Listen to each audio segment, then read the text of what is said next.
M'dzina la Atate ndi la Mwana ndi la Mzimu Woyera. Amen. Mulungu wanga, bwerani mudzandithandize. Ambuye musachedwe kudzandithangata. Ulemu ukhale kwa Atate ndi kwa Mwana ndi kwa Mzimu Woyera, monga panali poyamba ndi tsopano ndi masiku onse ndi pa nthawi zosatha. Amen. Ndi mpingo onse tikupemphera kuti bwerani inu Mzimu Woyera, Mzimu wa kulenga. Bwerani, bwerani Atate anthu osauka, bwerani. Bwerani amene mmatipatsa moyo wa Mulungu. Bwerani inu amene mmatipatsa mphatso zonse. Bwerani inu kasupe wakuwala ndi chiyembekezo. Bwerani mudzadze mitima ya anthu okhulupirirani. Tengani zathu zonse mitima yathu ndi kuzisandutsa zanu. Bwerani inu Mzimu Woyera.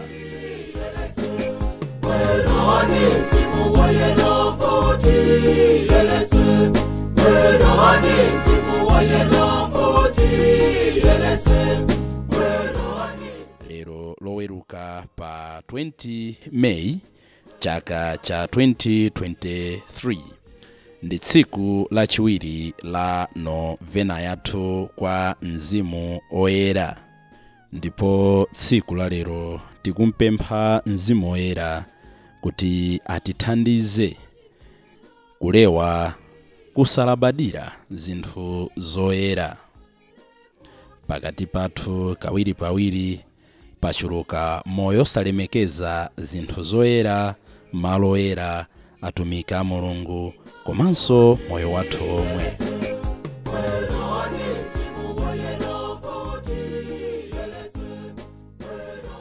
Pemphero la kudzipereka kwa Mzimu Woyera. Ine ndagwada mopempha ndi modzichepetsa, kudzipereka ndense, mzimu ndi thupi kwa inu pamaso pa oyera onse akumwamba ngati mboni zanga. Kulemekeza inu kwathunthu Mzimu wa Mulungu wamoyo. Ndikupembedza kuwala kwa kuyera kwanu, kulungama kwa chiweruzo chanu ndiponso mphamvu za chikondi chanu.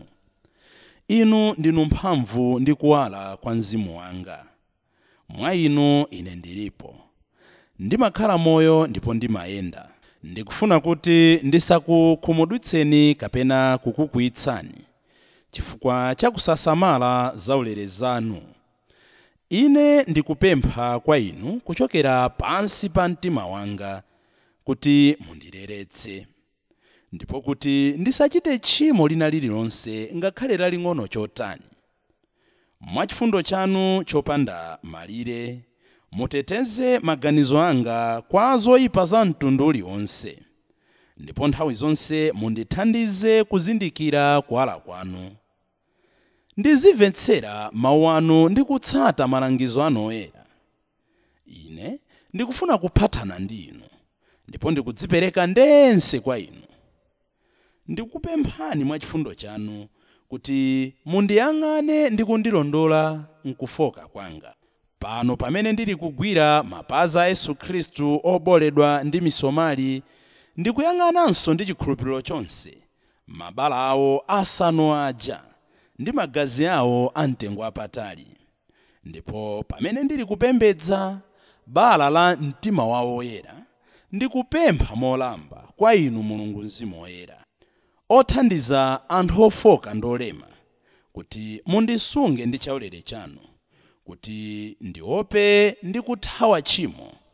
Ndipatseni chaulere, o inu Mulungu Mzimu Woyera, Mzimu wa Mulungu Atate ndi wa Mulungu Mwana, kuti ndizinena kwa inu nthawi zonse ndi pamalo ponse kuti yankhulani Ambuye, popeza mtumiki wanu ndili kumva.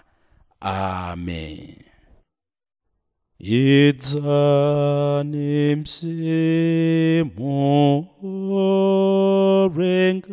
Woyera,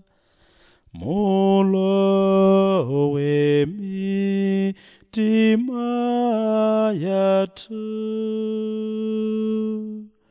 ndikuidzadzitsa ndithu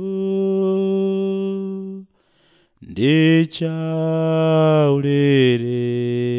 chakumwamba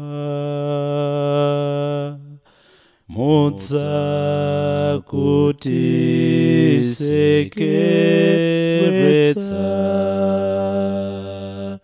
poti ninka moyo wanu ndi chikondi chachikulu ndi zonsezi natisowa mphatso zanu zozizwitsa muziyike mtima mwathu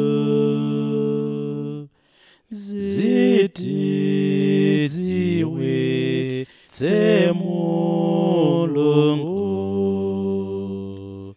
ndi ntchito zake zokoma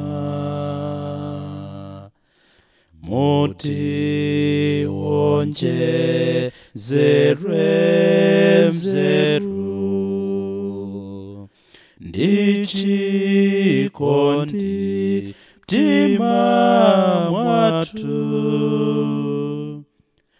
ndiponso ndi mphamvu zanu mulimbitse thupi lathu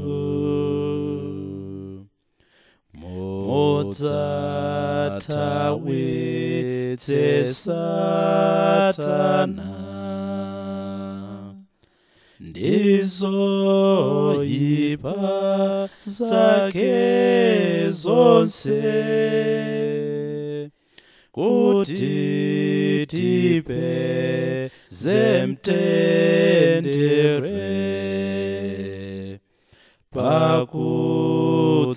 pakutsata inu nokha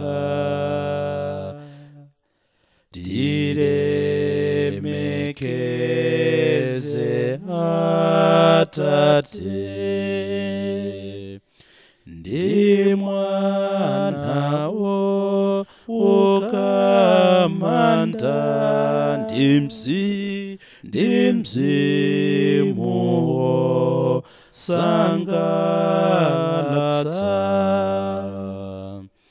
lero ndi masiku onse lero ndi masiku onse lero ndi masiku onse.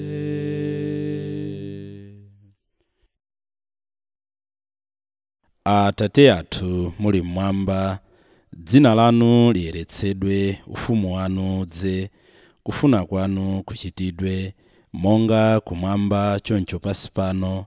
Mutipatse ife lero chakudya chathu cha lero. Mutikhululukire ife zochimwa zathu monga ifenso tikhululukira adani athu.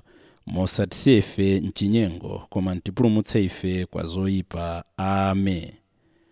Tikuoneni Mariya, wa chaulere chodzaza, Ambuye ali nanu. Ndinu odala kopambana akazi onse, ndipo ngodalanso mwana wanu Yesu. Mariya oyera, mayi a Mulungu, mutipempherere ife ochimwa, tsopano ndiponso pa nthawi yakufa kwathu. Amen. Pa nthawi ino pamene tikumpempha Mzimu Woyera kuti atithandize kulemekeza zinthu zoyera, malo oyera, masakramenti, moyo wathu omwe, alandirenso zosowa zathu zimene zili pasi pa mtima wathu, ndipo mwachifundo chake mu nthawi yake atininkhe.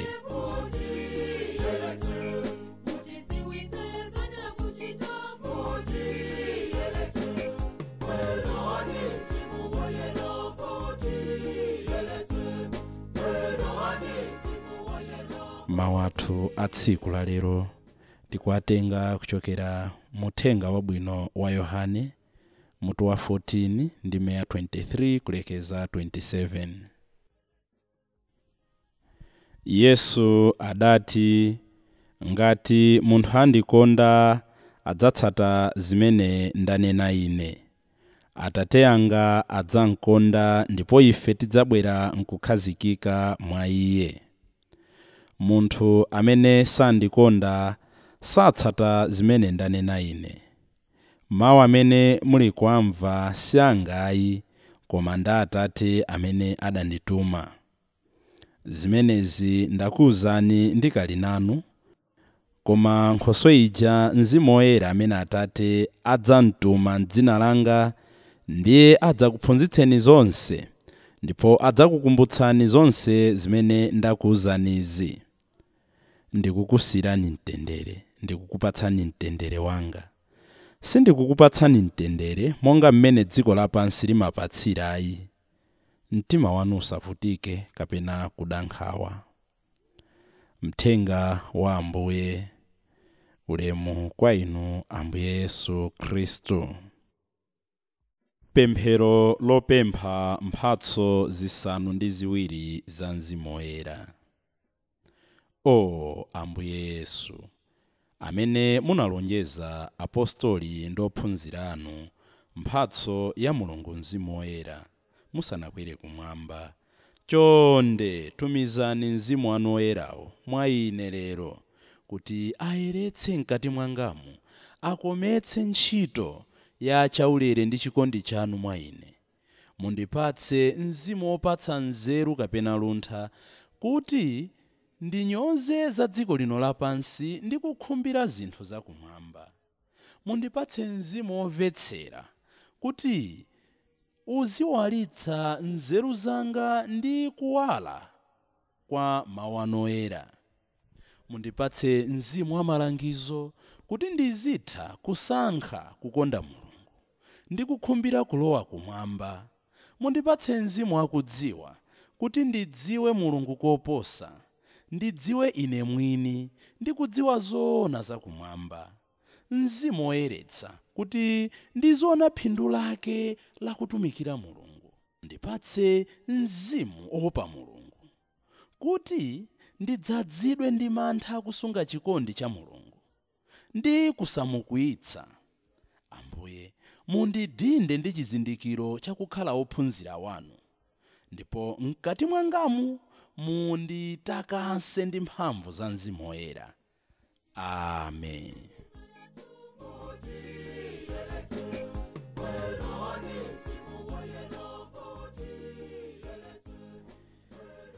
Ulemu ukhale kwa Atate ndi kwa Mwana ndi kwa Mzimu Woyera, monga panali poyamba ndi tsopano ndi masiku onse ndi pa nthawi zosatha. Amen.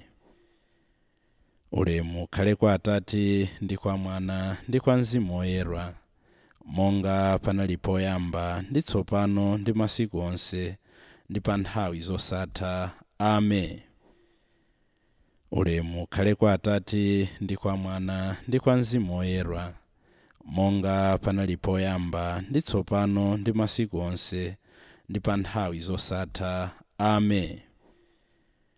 Ulemu ukhale kwa Atate ndi kwa Mwana ndi kwa Mzimu Woyera, monga panali poyamba ndi tsopano ndi masiku onse ndi pa nthawi zosatha. Amen.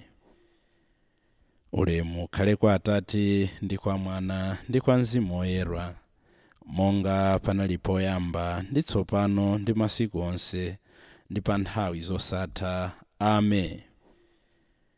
Ulemu ukhale kwa Atate ndi kwa Mwana ndi kwa Mzimu Woyera, monga panali poyamba ndi tsopano ndi masiku onse ndi pa nthawi zosatha. Amen.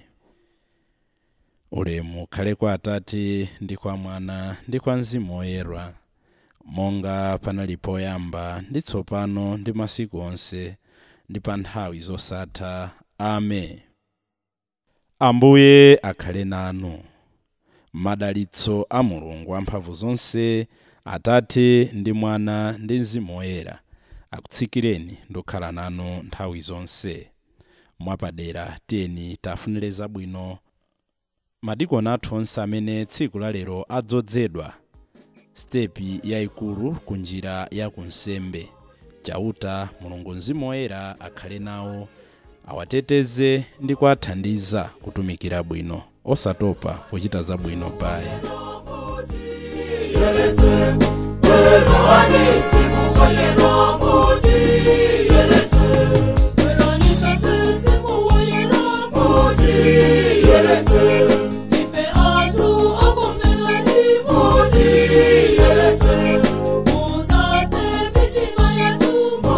Yeah.